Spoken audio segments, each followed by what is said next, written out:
Taxation and Other Laws, Relaxation and Amendment of Certain Provisions Bill 2020, on behalf of my party, the All India Trinamool Congress. This bill is deeply problematic because it further weakens the rights and resources available to the states by taking away the statutory promises made under the new GST regime. And on the other hand, it corners public funds for PM CARES to the direct detriment of the state relief funds.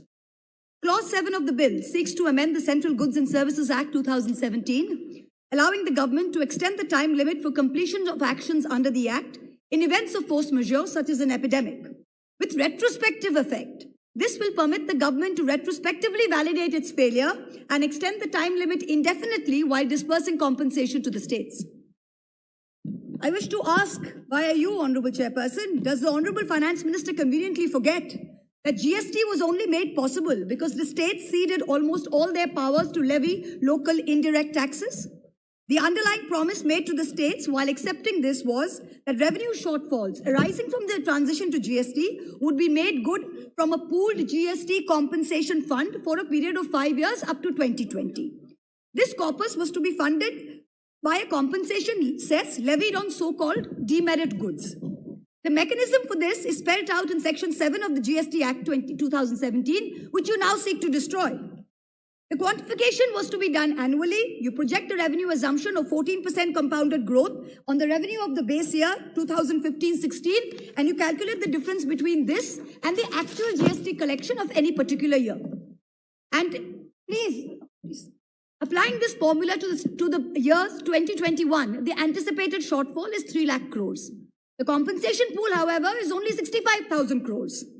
But the centre cannot shy away from its responsibility. It must cover the shortfall of 2.35 lakh crores by borrowing. I ask myself in such a situation, is incompetence force majeure? Is criminal negligence force majeure? The second insidious objective of this bill is to give a blanket clearance with no accountability whatsoever to the PM CARES Fund. The origin of the PM CARES Fund is steeped in non-transparency and is inherently discriminatory in nature.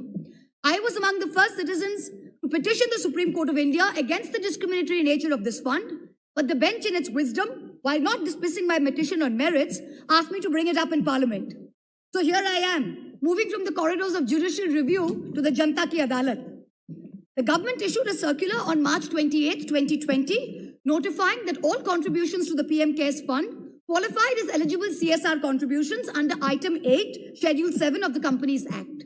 But it also disqualified contributions made to the state relief funds from being treated as valid CSR activities. But this was earlier expressly permissible under Schedule 7 of the Act of 2013.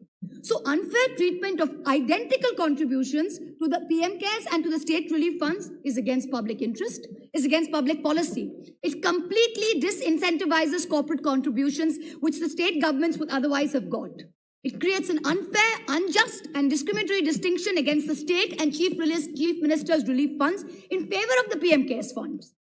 The Honourable Minister, while introducing the bill yesterday, read out a long list of school children and pensioners who had apparently readily and happily given away their meagre savings to the PM CARES Fund.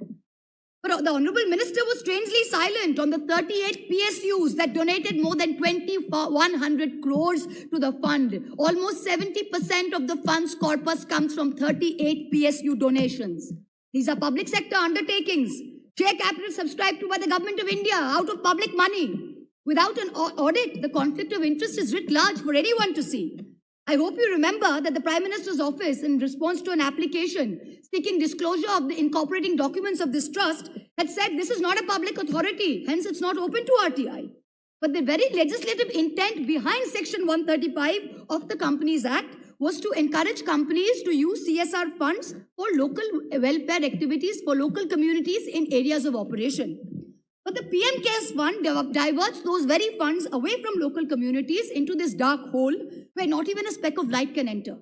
Coal India has committed 221 crores to a fund while it cannot contribute to the state relief funds of Bengal and Jharkhand, where it is 90% of its operations.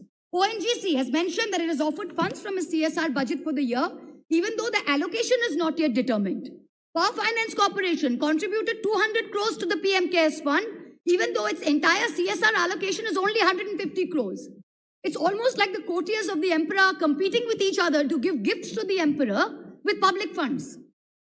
If these improprieties were not enough, then please consider the massive donations made by Chinese companies. This is horrific. Xiaomi, a Chinese company accused of snooping on people, gave the fund 10 crores. TikTok, currently banned by this government only a few weeks ago, gave 30 crores. Huawei, banned around the world for its well-documented links to the Chinese army, gave 10 crores. Why did you take this money from our enemies? Why don't you return this tainted money? I'm sure no dying Indian would want to be on a ventilator paid for by enemy money at this time. Would they? I asked you, you say you put 2,000 crores towards the purchase of 50,000 ventilators. Please lay on the table of this house how many ventilators have been physically delivered, to which hospitals, to which states. Also tell us the manner of procurement. The way airwaves and the way airports are sold in this country to crony capitalists, I hope this procurement was not done by those same individuals. This is a question that we need to ask.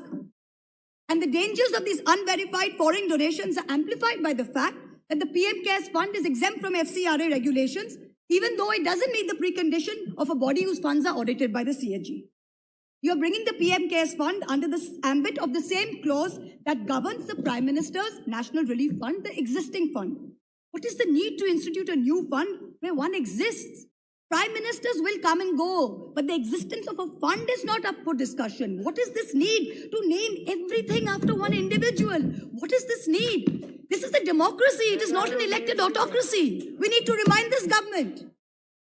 First, you are raising funds on the basis of public office. The very name, a Prime Minister's fund, makes people think this is government authority. So by saying it is not open to RTI, you are running away from the spirit of transparency you claim to be wedded to. Second, cabinet ministers are trustees administering the funds. So you are impermissibly expanding the scope of your ministerial office in excess of the mandate determined by the Constitution.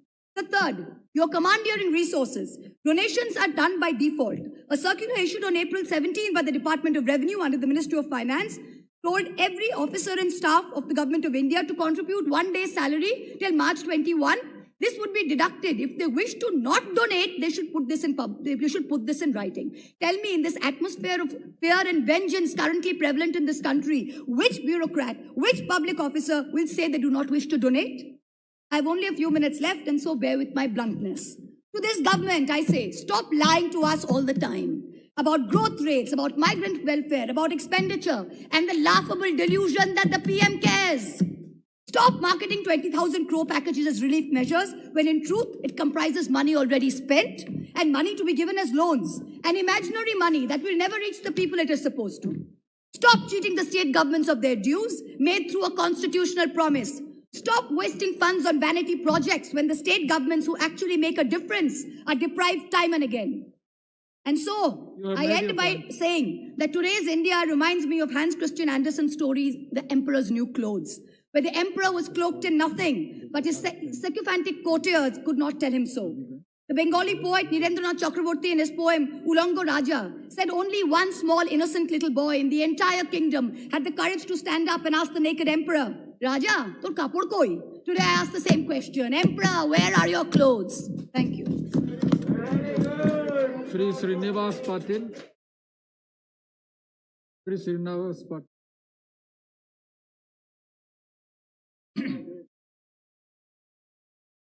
Honorable Sir,